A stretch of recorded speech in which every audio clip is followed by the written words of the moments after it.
Vendre son produit et établir un plan d'action, ce fut le thème de la formation qui s'est tenue le vendredi 19 mai 2017 à l'Accélérateur. Il s'agissait pour les formateurs d'S-Partners d'instruire les lauréats de la BPC sur la mise en place d'une bonne stratégie commerciale et d'un bon plan de communication. En général, les marques, quand elles font des lancements, souvent elles font beaucoup d'échantillons gratuits. Les partenariats, ça peut être un moyen de communication. Si par exemple tu fais un partenariat avec des blogueurs, tout ça c'est un moyen de communiquer. Après, on peut faire de la radio, tout dépend quel est le type de produit qu'on a et qui ça fait ça. Le fait de voir à la télé, ça peut être comment les gens font. Tu peux prendre le plus grand mystificateur du monde, tu le croises dans la rue, tu vas dire faut type, laisse-moi. Le gars va passer à la télé, tu vas dire je vais te l'appeler, hein, il a l'air bien. Parce que ça lui donne une respectabilité. Ouais. Quel est celui qui est adapté à votre cible et puis à vos moyens aussi. Je ne fais pas de la télé, c'est pas. Après, ce qui est important, on vient sur place. Place, c'est la distribution. Quand on distribue, il y a plusieurs façons de distribuer. Tu peux directement, toi, aller taper à la porte de ton client, faire du porte-à-porte et tu le vends. Ça, c'est la vente au particulier, c'est la vente directe. Donc, comment est-ce qu'on choisit chez qui on fait ça? Tout va dépendre. Ça va dépendre de plusieurs choses. C'est-à-dire que ça peut être plus cher pour toi, peut-être, d'aller directement chez le client direct plutôt que d'aller donner à un grossiste.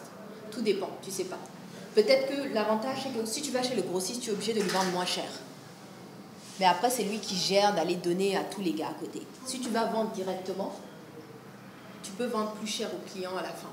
Mais c'est toi qui vas gérer les coûts de transport, aller livrer directement. Donc il faut que tu regardes qu'est-ce qui est plus cher pour toi, qu'est-ce qui te rapporte le plus d'argent.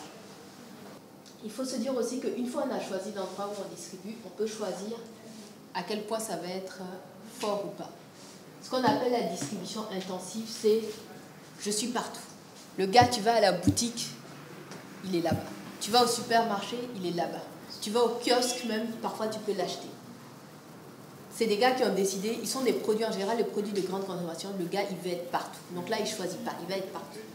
Après il y a des gens qui vont se dire, certains types de produits là, je ne veux pas être chez tout le monde. Par exemple, les gars qui vendent des télévisions, il va être soit chez des magasins spécialisés, ou bien il va être dans des supermarchés comme Sococé ou Carrefour, mais le gars il veut pas, tu ne le trouves pas à la boutique.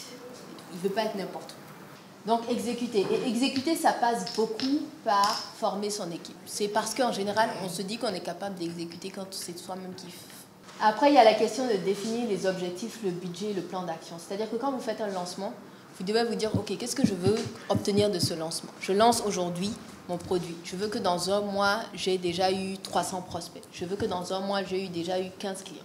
Et il faut choisir les bons canaux. C'est ce qu'on disait tout à l'heure, c'est-à-dire que si la personne elle est sensible aux réseaux sociaux, vous faites les réseaux sociaux.